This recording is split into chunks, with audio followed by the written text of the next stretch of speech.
uncertainty is a very paralyzing force because in the presence of uncertainty, people have a tendency to do nothing because they don't want to make a mistake. And so they wait, they forego making a decision, and they forego making a decision. And when they do that, it becomes almost like a self-fulfilling prophecy that things aren't going to go well, because if enough of us delay economic decisions, then there isn't enough economic activity to go around, and it almost brings about a bad result. And so that's why I really don't like this pervasive uncertainty, because you're already seeing it in the data. You've already seen consumer spending slow down as consumers try to get a handle on this. And you've seen, outside of AI related investments, you've really seen an impact on corporate investment decision making. And so it's a very kind of stealth but insidious factor in how the economy operates, this heightened uncertainty.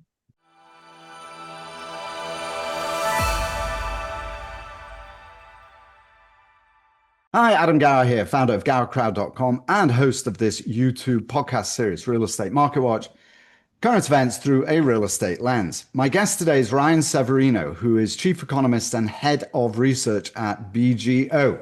BGO is, in fact, I was actually ranked by Private Equity Real Estate, PERE, as the seventh largest private equity real estate firm, I think, in the world.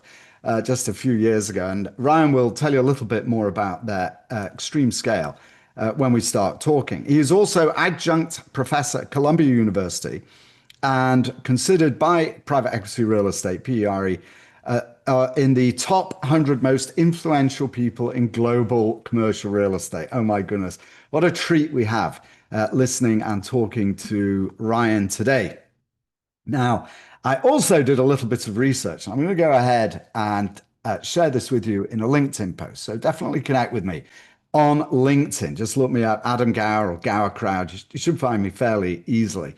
But it turns out that Ryan is an extraordinary predictor of trends and of the commercial real estate industry. I did some research using ChatGPT, looking at an extensive collection of his predictions over the last few years, and it seems to be straight down the middle. So he's definitely somebody you want to be talking about, especially as it comes to what he is watching that is affecting commercial real estate at the moment. All right, so that is what's coming up in the next few minutes in this episode.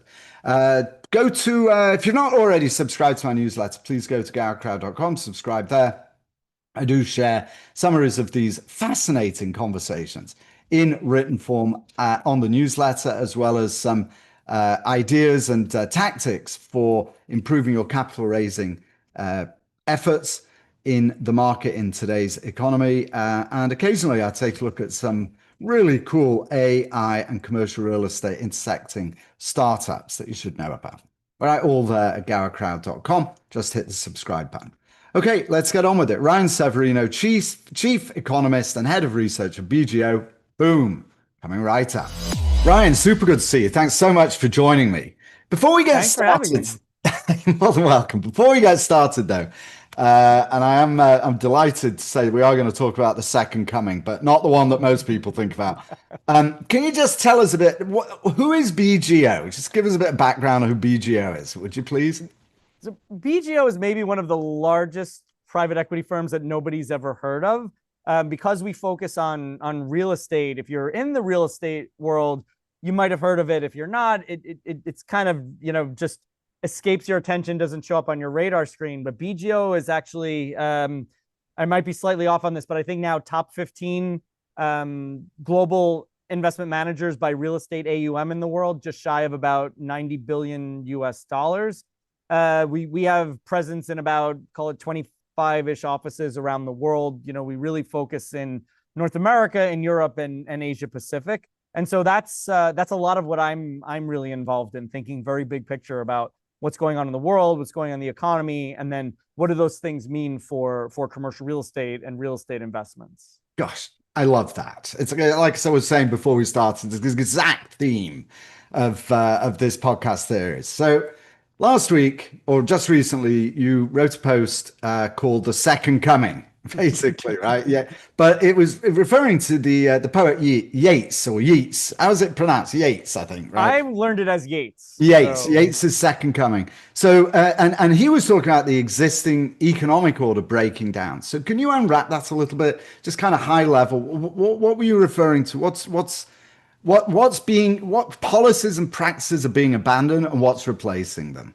yeah, it's interesting. So that poem was written in 1919, and in his time, he was looking at what happened after the First World War, which seemed so catastrophic. And obviously, I think we now know with hindsight all of the changes that came from that, and problems that weren't resolved, and everything that happened from the 20s into the 30s and the 40s. And I was thinking, boy, he looked at the world and saw very abrupt changes that kind of overthrew the existing order, and replaced it with one that he saw as being kind of dangerous, problematic.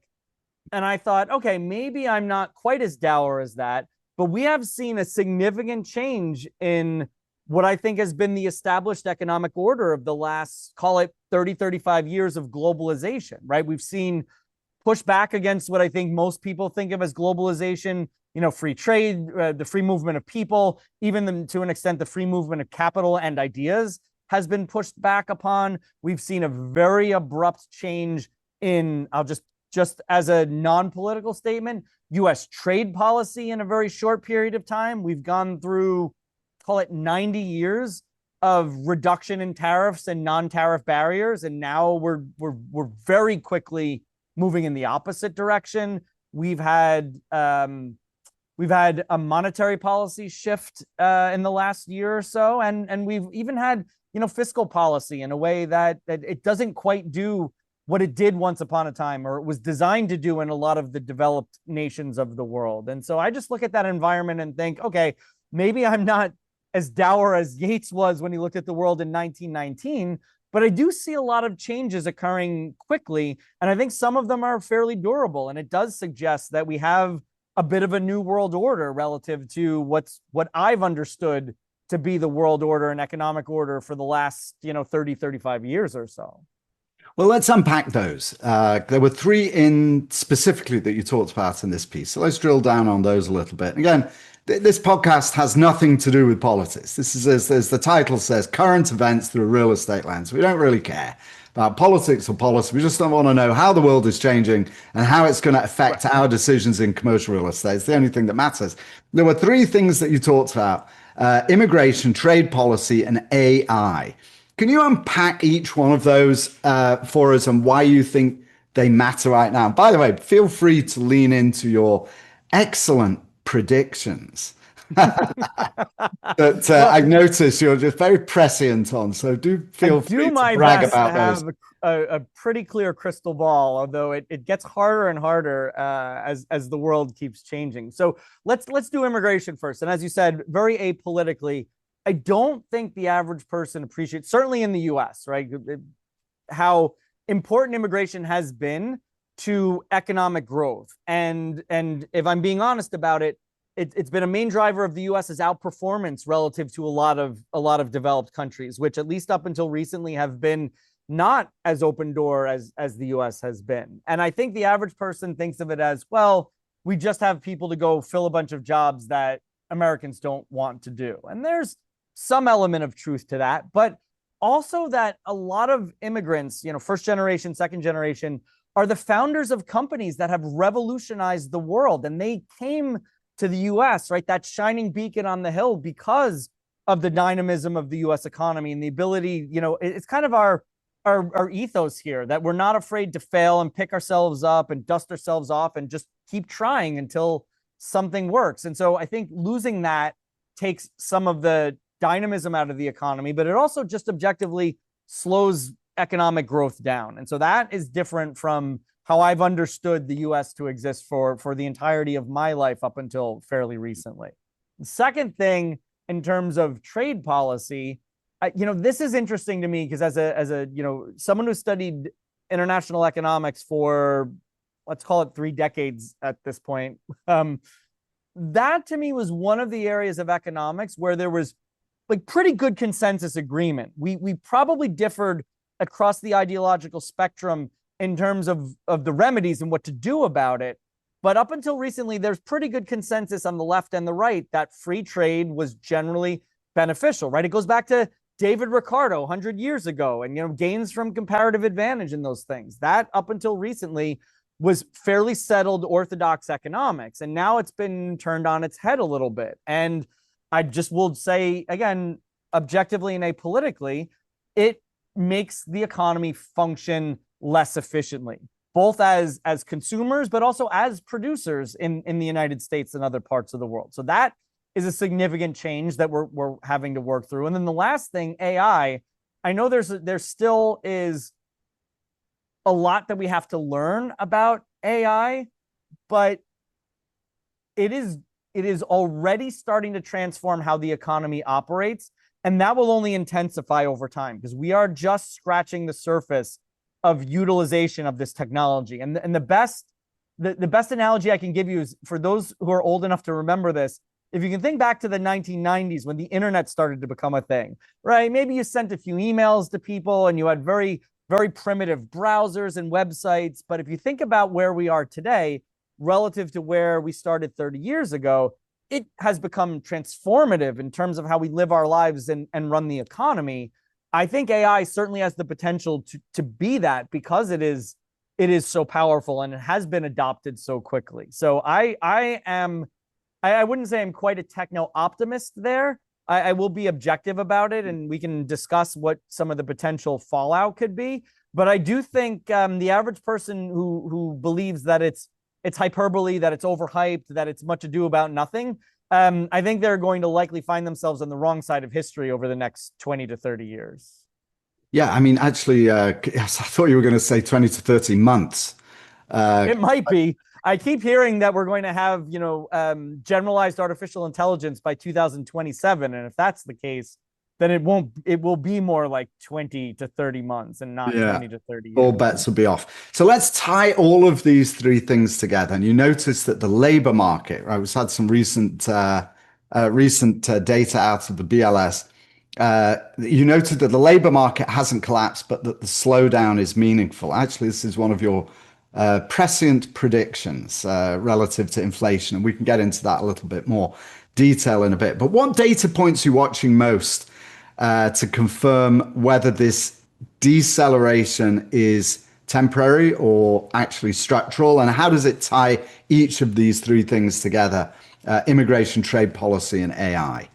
Yeah, I honestly think, one of the interesting things about economics is some of the data, I don't want to say it lies to you because I don't want to sound like a conspiracy theorist, but it gives you imperfect information. GDP is a glorified accounting convention that gets asked to do more than it was ever intended.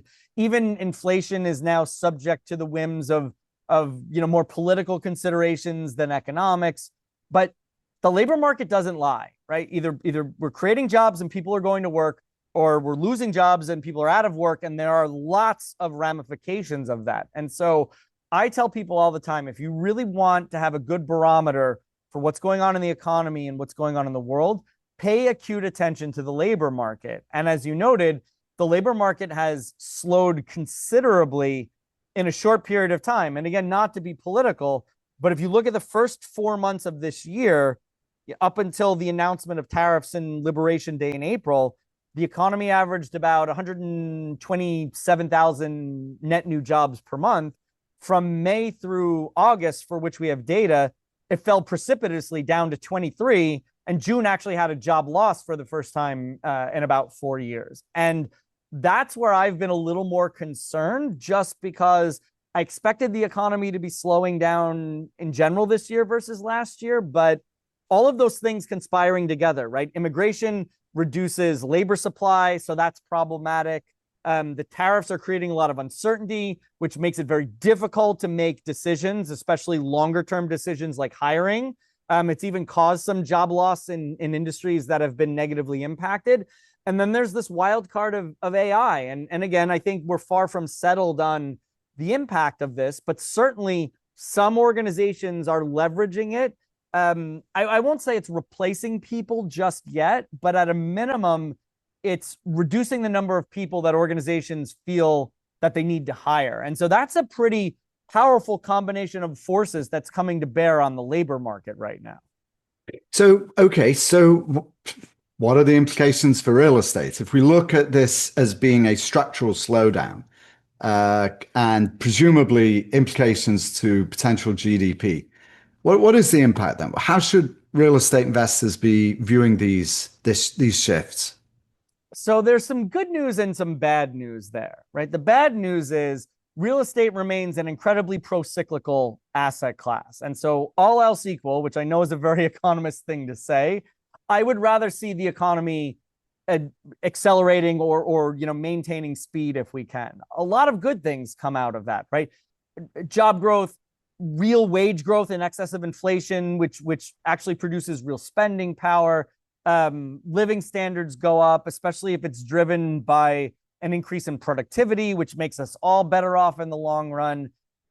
When the reverse happens, is sort of like we're going through now, when the economy starts slowing down, when the labor market starts slowing down, you lose one of the main drivers of how real estate performs because it is such a pro-cyclical asset class. So that means market fundamentals are not going to improve as quickly as they otherwise would. So rents won't grow as quickly as they otherwise would. Vacancy rates won't compress as quickly as they otherwise would, which ultimately means NOI income is not going to grow as robustly as we might expect. So that's the kind of the dark cloud, if you will. The silver lining, though, which sounds like I'm hedging, but I'm not. I think there's really good empirical data to back this up, is that when that happens, you tend to see interest rates coming down more rapidly, right? Not just at the short end where the Fed and other central banks are cutting rates, but where it really matters for real estate at the long end of the curve. And you've already seen the long end come in. It's down,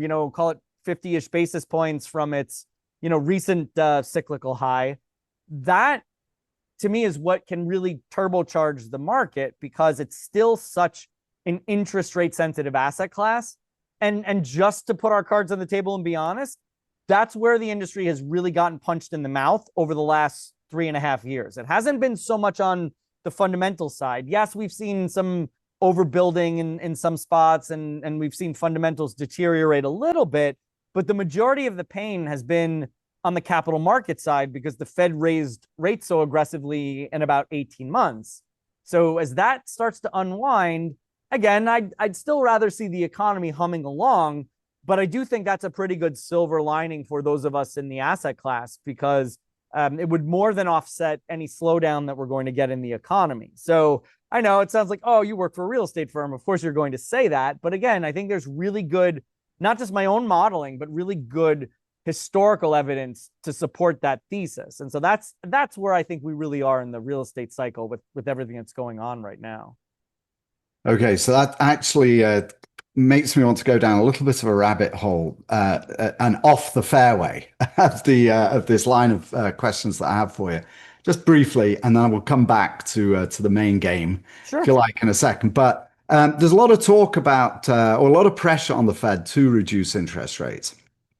And is it Steve Mirren, who was just put on the board, voted for 50 basis points, and when Powell is termed out in May, there's a pretty decent chance. And whether or not there are interest rate reductions between now and the end of the year, there's still some serious debate about whether or not that's going to happen. We don't know, but there's a pretty decent chance that due to administration pressures on the Fed, that interest rates will come down substantially. Now, if that happens, that would support your thesis that would be good for real estate. But will it actually in the long run? What do you think could be the implications of a significant drop through pressure from the White House on the Fed of dramatically reduced interest rates, if that is what happens? And I'll tell you what Erica Grosjean told me. She was a former BLS commissioner who I spoke to last week. So I'll share that with you afterwards. I'm interested to hear what you think. So it sort of depends on your time horizon. In the short run, it will almost certainly improve valuations, right? It just mathematically, it has to. If you hold income constant and you're reducing your discount rates and your cap rates, then valuations are going to go up. I think the more challenging part of this is when you look at a longer term lens, does that lead to structurally higher rates at some point, right? Because if people think, well, this is going to make inflation structurally more durable, if it's going to put more pressure on the federal budget, then that could actually lead to almost the opposite. But I do think so. It's like first order effect, second order effect. First order effect in the short run, I think, again, almost mathematically, it almost will certainly cause returns and valuations to accelerate. I think the more interesting and a little harder to see part of this is what happens beyond that short-term horizon, what happens into the medium long term, because now you're starting to get into, well, what is the federal budget going to look like and what's our cost of capital going to be? But I do think that there is a fair argument to be had that it could ultimately contribute to that in the medium to long term if it produces, slightly higher and more durable inflation, especially as I just be honest, I don't see the federal budget situation getting cleaned up anytime soon. So that could be a somewhat insidious combination of forces as we think about the medium term. Okay, so you explained that in considerable detail, and I really appreciate it. Erica described it as being a sugar rush. So you described the short-term benefits, but then the pain later. That's exactly this. It's Yeah, basically and I the same think again, perspective. it comes down to a lot of variables that are hard to predict right now. Mm. And to be fair, I just objectively, I still think there's more risk to the labor market and economic growth than there is in inflation running away from us, which we can discuss. But that doesn't mean I think we should be cutting interest rates to zero. I think we're above just where I think, my model's estimate of the neutral rate is, and I think most people's estimate of the neutral rate is. So bringing it down somewhat doesn't feel that dangerous to me. But of course, if you go below that neutral point, then you get something like a sugar high where you are starting to have it impact economic growth and you run the risk of, asset bubbles and things like that. So I think there's a certain level that we can bring it down and be responsible. And then I think there's a level below which you start to get into, something like a sugar rush kind of analogy. All right, so what is the neutral rate based on your analysis? So my model projects, and I'm going to give you a little bit of a confidence interval because as an economist, I don't like You have estimates. to. I like interval estimates better, but Yes, exactly. let's call it, plus or minus 3%, maybe 25 bips below, 25 bips above. And that's just because it's one of those, and I'm going to channel like Donald Rumsfeld for a minute, but it's kind of one of those known unknowns. Like we know that there's a neutral rate. It's just very difficult to know ex ante what it should be. So we use data as best we can. And I like to think my econometric model is as good as anybody else's. And so it's somewhere around that 3% plus or minus. 2.5 feels a little too low, starts to get more of that like sugar rushy kind of thing. Where we are today, closer to 4%, restricts economic activity in a way that I think is a little problematic over a longer term basis.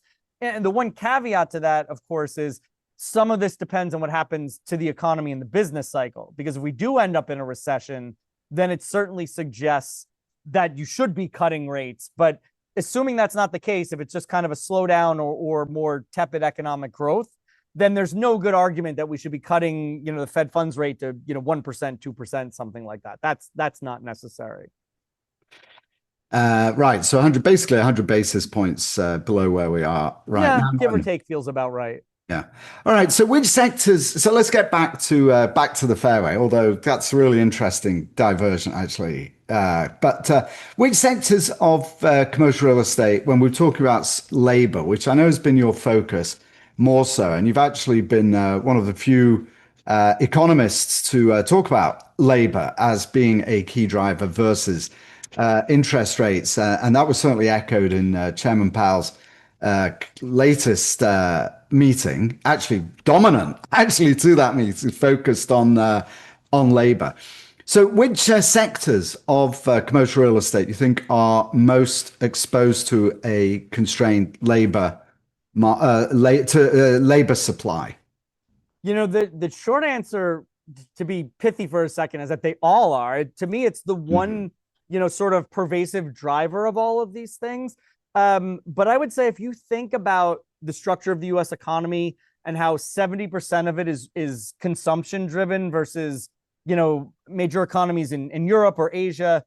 That's where I think we have to be careful with this, because if we are losing that engine of growth, then it makes at the margin, it makes almost everything more challenging, but it makes those consumer oriented property types a little more challenged. So if you need people to lease or purchase housing, you're taking a little bit of the demand away from that. If you're expecting people to go out and spend money on goods that are sold in a store or eventually stored in a warehouse somewhere, it takes a little bit of the wind out of the sails of that. So, but I could argue it takes discretionary demand away from hotels, and it takes hiring away from offices too. And so that's one of the reasons why I think we need to be really careful with the labor market, because it is such an important part of the demand for, I think, all of the major property types that certainly that we think about on a pretty consistent basis.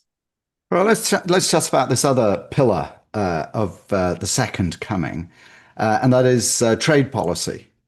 So, to what extent do you think you've talked about tariffs raising costs, but also creating uncertainty? So, which is more damaging to commercial real estate, do you think? Is it the higher input costs or the delay in making decisions, like not tenant decision making or business decision making? Which is more impactful, do you think?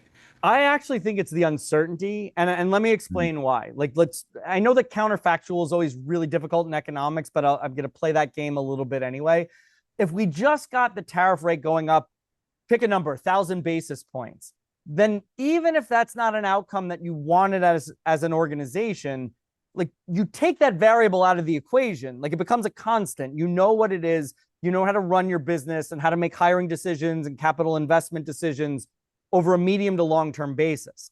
I think what's actually been more destructive is the mercurial nature of the policy setting, which makes it really difficult for organizations to plan. If you're going to invest millions of dollars in, property, plant, equipment, things like that, if you're potentially going to be investing, effectively investing millions of dollars in hiring people and, planning a head count, it's really difficult to do that when you don't feel like the policy environment is anything but certain. And, I'm going to say something that, certainly other people have said before, but uncertainty is a very paralyzing force, because in the presence of uncertainty, people have a tendency to do nothing because they don't want to make a mistake. And so they wait, they forego making a decision, and they forego making a decision. And when they do that, it becomes almost like a self-fulfilling prophecy that things aren't going to go well, because if enough of us delay economic decisions, then there isn't enough economic activity to go around, and it almost brings about a bad result. And so that's why I really don't like this pervasive uncertainty, because you're already seeing it in the data. You've already seen consumer spending slow down as consumers try to get a handle on this. And you've seen, outside of AI related investments, you've really seen an impact on corporate investment decision making. And so it's a very kind of stealth but insidious factor in how the economy operates, this heightened uncertainty. So again, kind of diverging briefly from real estate, but so what's going on with the markets, with hitting highs? It seems like every other day, it just keeps on going up and up. Surely that isn't a reflection of uncertainty, or what is going on with that? And again, right, and I know this is a different discussion because we're talking about real estate, but real estate, if you were to look at the markets as an indicator, you think everything's on fire and just wonderful, right? And growth is incredible, and et cetera, and therefore presumably real estate is, but it isn't, is it? No, this is frozen at the moment. Yeah, this is a pretty thinly traded market in terms of what's actually driving those record highs. I mean, it's really just, it's kind of like the AI economy and how it's actually impacting the real estate market. Once upon a time, it was, there was the Magnificent Six or Seven, whatever they called them, something like that. That's not really driving it anymore. Now it's everything AI related, the NVIDIAs of the world, the Oracles of the world.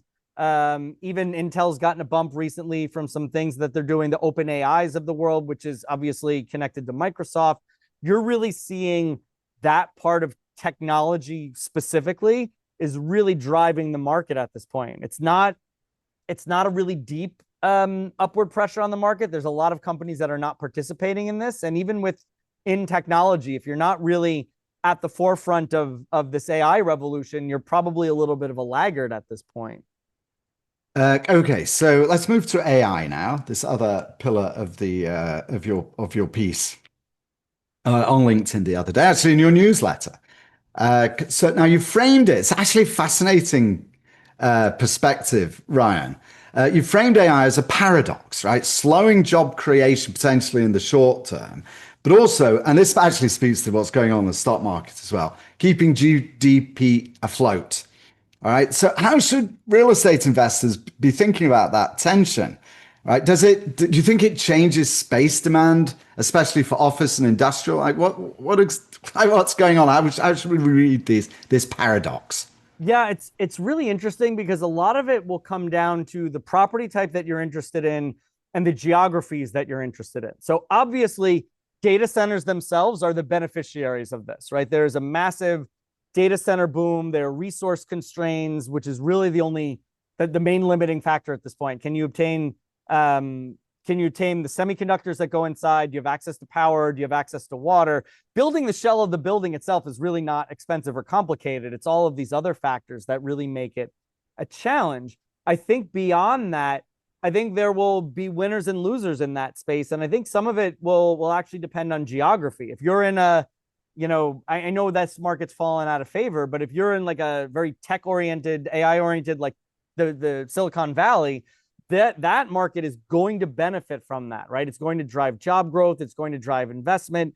It's probably on a net basis going to be beneficial for that. But if you're in a market that is being left behind by that, then it could potentially, be a sword that cuts the other way, right? Hiring could be happening someplace else and not happening in your market, right? People could be spending money in those very AI-oriented markets and not in your market. Right. Northern Virginia is another good example of that. That's like the data center, literally the data center capital of the world. If you're in that market, there's a lot of activity related to that. But if you go to, I don't want to pick on a market, so just, pick your favorite market that's kind of, just out there, not connected to technology so strongly, it runs the risk of getting left behind by this. And so that's where I think this just gets objectively interesting. I think it might be the geography component of this that drives returns more than the property type component of it. Yeah, it's interesting. That's actually that's a point that you made before as well, isn't it? That looking at the national numbers, look at these kind of big numbers can be dramatically misleading for commercial real estate investors. So unwrap that a little bit as well. That's something you have talked about. It's interesting because there's no national real estate market, right? It's an amalgam of these individual markets. But the urban economist in me says, well, it's not even just a city, because a city is by definition it's a political consideration, right? Like whether you're in a city or a town or something like that, it's got, a mayor and council people and things like that. From an economics point of view, we really care about the metropolitan area, right? The connectivity between the central city center and the outlying suburbs that are connected to it. And there's a very important relationship between the composition of the economy in a place like that and how the real estate market behaves. And that's where I always caution people. We can aggregate this data, and I can tell you what the US vacancy rate is for different property types or what the average rent is. But at the end of the day, this is still a very microeconomically oriented business, not even just in the metro, right? Submarkets within metro areas sometimes can have significantly different performance, even if they're adjacent to each other. And so I always caution people about, I'm not saying we need to drill down to the building level always, but be very careful about painting with a broad brush, because it can be incredibly misleading in this asset class. Okay, I love that you said that. All right, so I'm going to let viewers and listeners in a little bit to the secret of our pre-podcast chat and something that we were talking about. So I'm gonna pick you up on one of those comments that we were talking about. All right.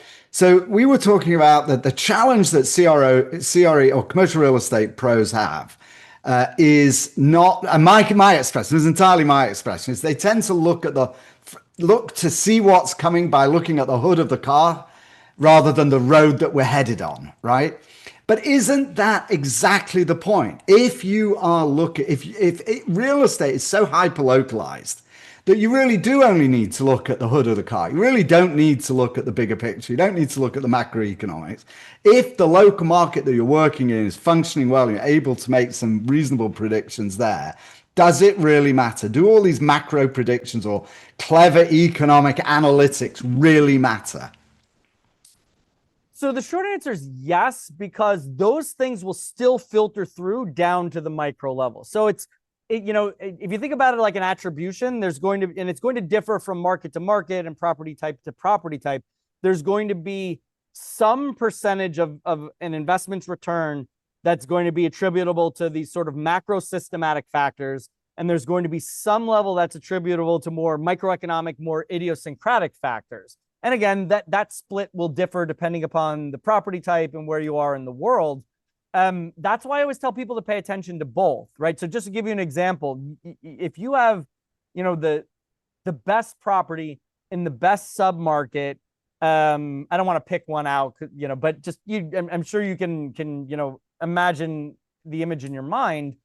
If the economy hits a recession and it impacts interest rates, and it impacts rent growth and supply demand dynamics, then it doesn't matter if your property is amazing and the best submarket in the country, it's still going to be impacted by that to a certain extent. The reverse is true, though. You can have a bad economic environment and still come through it better than others if you've done a good job of asset selection and doing your homework and picking good deals. So I again, this is where I like sort of jumping into that void and merging, sort of macroeconomic considerations with more microeconomic real estate considerations. Because I think in the intersection of that Venn diagram is, it's certainly where like that's the hat that I wear. But I actually think that's where those two spheres are not as well connected as they probably should be. And again, that attribution will differ depending upon where you are in the world and what property type you're playing in. But I do think if you pay too much attention to one and not the other, you're probably going to make a mistake. All right. So as I mentioned before, you have been very prescient on predicting that actually it's the labor market slowdown rather than inflation that is most problematic. So what do you think can reverse? And we've talked about it a little bit already, but what do you think can reverse that trend? Is this like wish casting? I want to make this happen kind of thing, or is this like what do I think is plausible? I do occasionally get tripped up for asking dumb questions like that, but no, and I don't mean that like I didn't mean that in a snide way. And I'm asking an economist, but anyway. Here's what I think. If we could really reduce the uncertainty, then I think there's an incredible underswell of momentum in the economy that just wants to keep going. Right. 2024 was a year of outperformance. We brought a lot of momentum into 2025. And then we got very abrupt policy changes in a short period of time that as I said, are kind of jumping around a little bit, especially on trade policy. That's sapped us of a lot of that momentum. But the good news is all of those things are still there. Like they're still fundamentally in place, especially a technology like AI and even the other, technology innovations that the US is increasingly known for. But, we were spending significant money on investing in electric vehicle production and battery production and electrifying the US economy. And now that has also kind of just objectively gone in the opposite direction. I still think the potential is there, but if we're going to be in a world where there's a lot of uncertainty and the policy decisions are intentionally pushing back against those things, then it's going to be a little bit of a struggle. I still think the labor market will improve because I think the interest rate cuts will definitely help.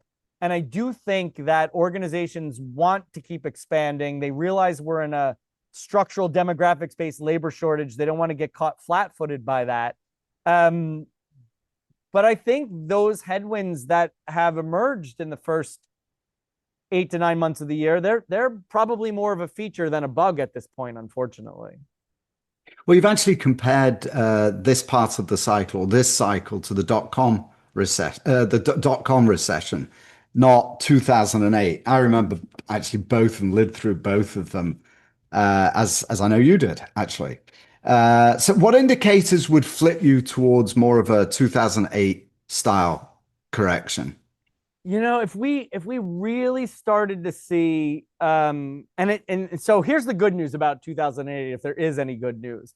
The kind of imbalances that built up took a long time to get there. And was it, I don't know, I don't want to ascribe it to the wrong author, but it's the equivalent of like, how did you go broke? It's like gradually and then suddenly, Yes, yes. it's that Right. kind of dynamic. It Mm, took decades of mm, just irresponsible behavior, and then the system broke. So if there's any good news to come out of that, it takes a long time for that to happen. It will almost certainly happen again because we're humans and we have reasonably, short-term memories, and we'll forget the lessons we learned in 2008, 2009, and there'll be another, kind of balance sheet recession at some point. But that's what I would say. If we really started to see unhealthy debt balances relative to the underlying economy, then I would be concerned. But if there's good news to come out of this, if you look at the lessons that were learned and how lenders have behaved since then, they've been more disciplined, more circumspect. There are blemishes here and there, and there always are. But we're not over our skis on in the residential mortgage market. We've got some blemishes here and there, but we're not over our skis in the commercial real estate market. I know that there's a lot of debt on consumer balance sheets, but the part of this that everybody forgets is that you can't just look at half of a balance sheet. You have to look at the entirety of the balance sheet. So if you're just going to tell me about the liabilities and you're not going to tell me anything about the assets, then I don't have a good view. And so here's where I think we've been saved a little bit. Assets have increased so much more than liabilities have over the last 15 years or so, that you're not seeing a significant misalignment of debt equity ratios or even GDP or debt relative to the size of the economy, something like that. Give it a long enough time and we will make those mistakes again, mm. undoubtedly. But I think we're still at a point where those balances haven't rebuilt up enough for me to feel like it's 2008 or 9 all over again. Okay, and you've also referred to commercial real estate as being as weathering mild recessions fairly well, right?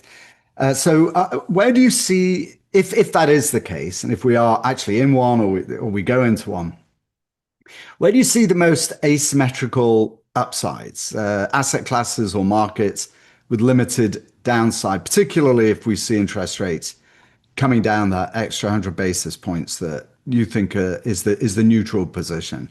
Any thoughts on that?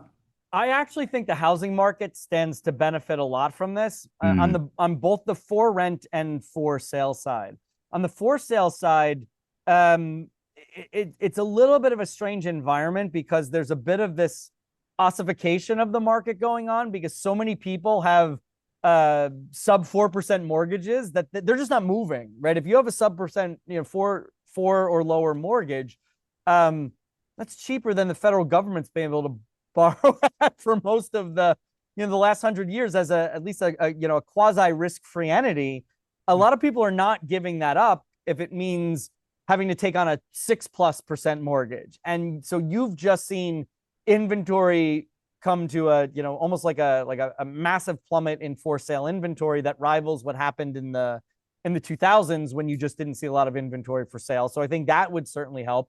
But also on the for rent side, I think, just to be objective about this, I think there are a lot of people that bought into the apartment market over the last 15 years, didn't really know what they were doing, and they used short-term variable floating rate debt, and they weren't expecting the Fed to raise the Fed funds rate 550 basis points in an 18-month period. And so that market, I think, has been impaired more by the cost of capital than by fundamentals, because we're despite the fact that there's a little bit of overbuilding in some segments of the market in some specific metro areas, we are still chronically undersupplied on housing in the US and almost every other developed economy in the world, including the for rent market.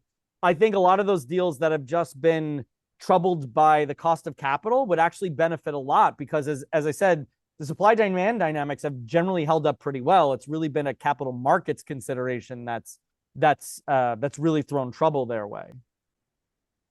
Right, let's wrap up with a couple of final questions as I type out these questions while we're talking. Yeah, sorry, I don't mean to go like all like stream of consciousness on you or anything. No, I love it. I would actually, I'm just very conscious that we actually had a lovely chat before we started, and now we're running over an hour. So I'm very grateful to you for your time. Really Honestly, it's totally. I'm happy to do it. All right, so let's wrap up anyway with a couple of questions. So I have different ways of asking these questions, but let's start with this one anyway. So what do you think investors, sponsors, and professional real estate investors, and also passive real estate investors, which is also my audience, what should they be watching for in the coming months? You've spoken about uncertainty as being really the hardest drag on the economy. What should they be watching? What signals should they be looking for to help them overcome that uncertainty, do you think, in the coming months? I really think the Fed can do a lot to help with this. As I said, it's been more on the capital market side that has impaired this asset class than the fundamental side. So I just don't see as much upside there. Do I think that we could be in a better environment for rents and vacancies? Sure, we definitely could if the economy started to reaccelerate.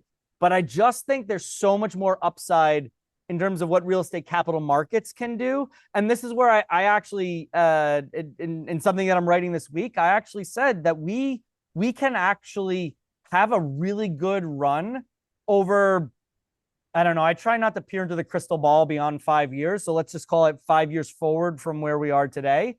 If monetary policy actually breaks the way that I think it can, and the way the Fed just put out in their most recent forecast for the Fed funds rate, which is, again, we just need to get nearer to neutral. We do not have to get to microscopically low levels.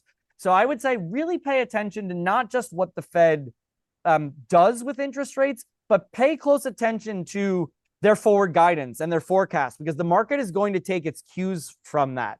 If the market is confident that we are really on another easing trajectory, then you will see transaction volume increase. You'll see debt origination increase. You will see pricing increase. You'll see returns start to accelerate a bit. I don't want to make it sound like lower rates are the panacea that can fix everything, but at the margin, they can really do probably the most good right now relative to all of the other levers that we might be able to pull in the economy. But it can't just be one interest rate cut of 25 basis points and then we go party like it's 1999 or something like that. It really has to be, this is an interest rate cut, and we're going to follow that up with more measure after that. If it's just one cut and then they get really worried about inflation again and that's it, that is also an important signal, but probably not in as optimistic of a direction, which I think still warrants paying acute attention, but probably not as enthusiastically as we might if rates are coming down. Right, and that's and your thesis is that labor markets are more important, really, to keep an eye on than inflation. Yeah, so maybe I should explain that a little bit, and Sure. Here's why I say that, for a couple reasons. Number one, in the United States, we just don't import that much stuff relative to the average advanced economy in the world. Most of the goods and services that we consume are produced in the US. So we're a little more insulated relative to, say, a Japan or a Germany, someone like that. But the second reason is, I'm going to give you a little bit of a history lesson, but if you think about the last time we really went through high and pervasive durable inflation, it was the 1970s. And I'm not likening this to the 1970s. What I'm saying is, from the 1970s forward, in long-term inflation expectations have gone down and stayed pretty stable, around 2%, right? The Fed's target rate. And because that's been the case, because the market has had so much confidence that the Fed can bring inflation back to target, that if you look at how inflation has behaved from the 1980s to today, any periods of kind of, a short-term burst of inflation doesn't last very long, and it ends up relatively quickly back at target. And you're kind of seeing that now. I mean, again, tariffs are messing with this a little bit, but we had a spike up to about 9%, and then we very quickly decelerated to, we're still in the twos, but we are much closer to Fed target than we are closer to the peak of the last cycle. As long as that holds, as long as we don't see a significant unmooring of inflation expectations, then there's no reason to think that we should be worried about inflation running away. Could it get into the threes again? Sure, right? Like, these are pretty significant increases in tariff rates, which is where we started this conversation. But to get to 6, 7, 8, 9% would take a pretty significant shock. And I don't think you can just bring that about because of some changes in tariff policy or even immigration policy. And that's why I think I just see more risk to the labor market going off the rails right now. And I think the data really backs that up. Then I think us having this unmooring of inflation spiraling to 4, 5, 6% over the next 12 months or so, that seems like a much lower probability occurrence than the labor market actually starting to bleed jobs over the next 6 to 12 months. Fascinating. All right, last question then. I'm going to ask this super simple way. If you had $1 million, say you win the lottery, and you get a check for $1 million, and you've got discretion entirely on how you're going to invest that, how would you be investing that today? What would you do with that today? I would probably be putting it in. I'll keep it within the parameters of real estate. Let's call it like workforce housing, like BC apartments, and just put my cards on the table. That's something that I've been doing myself over the last 15 years. And to me, it's pretty straightforward, right? This is not quantum mechanics. I'm not doing cold fusion in the bathroom sink or something like that. Demand keeps going up and supply is actually eroding over time, right? There's this old joke in real estate that says, how do you build a Class C apartment?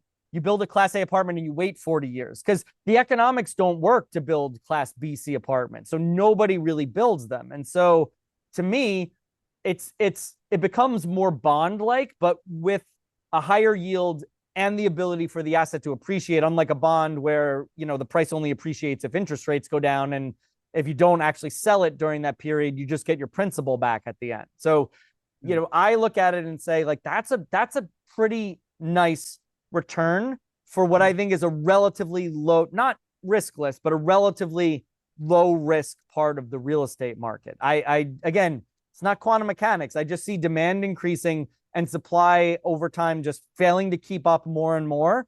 And that suggests to me that it becomes increasingly more bond-like, but with benefits. Bond-like with benefits.